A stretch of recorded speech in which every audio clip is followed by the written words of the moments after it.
If you're wondering why Honda have been strangely quiet of late, well, there's a reason for that, and that's because Honda have behind the scenes been working really hard on India, and this is going to be the vehicle that is going to turn things around for Honda. That's the concept of the Honda Zero Alpha. It's the third of their zero origin vehicles. Now, on the extreme corner, that's the saloon.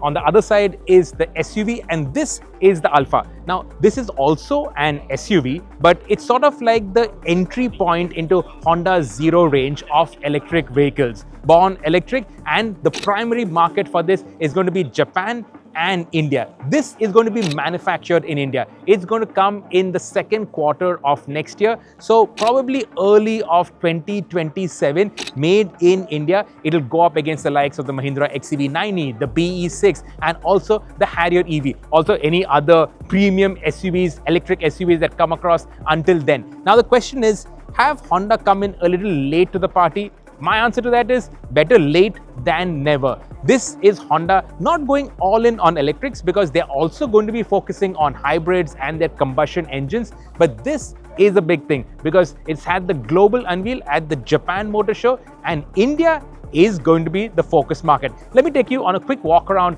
of the concept Zero Alpha.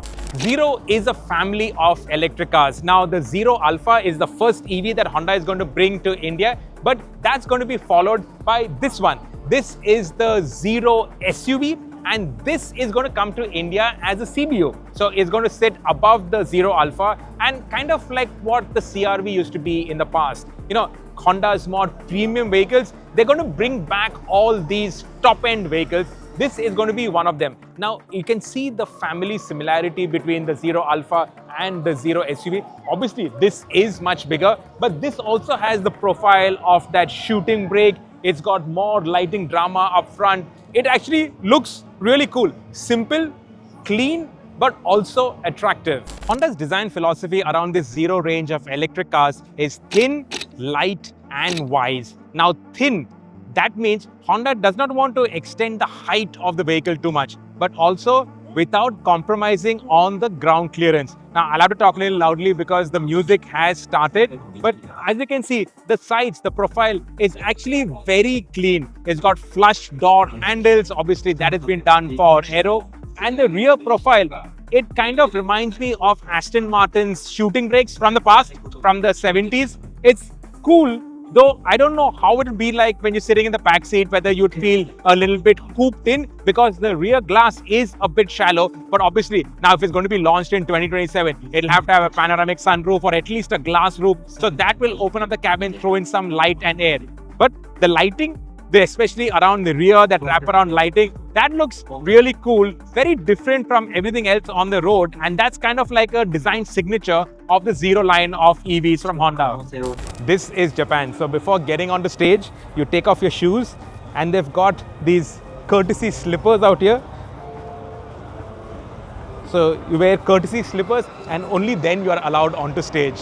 Their culture is something else. Isn't that a happy face? It's a marked difference, in fact a welcome relief from all the angry cars that you see on the road. This sort of has a smiling face, which is very nice. And also, if you look around, there's not too much chrome. In fact, now chrome is gone and lighting is the new chrome. But then this doesn't look like too much of lighting and too many tube lights and all that up front. This is also a digital panel, so it'll probably give you some emojis or icons or tell you charging status. We don't know for sure what all that'll be, but honestly, I think the design looks very nice because it is clean and simple and it is not too much in your face. And what I was telling you about that shooting brake kind of styling, look at this. This also kind of looks like those old Aston Martin shooting brakes, and then you have this LED lighting element, this panel here with Honda written in between.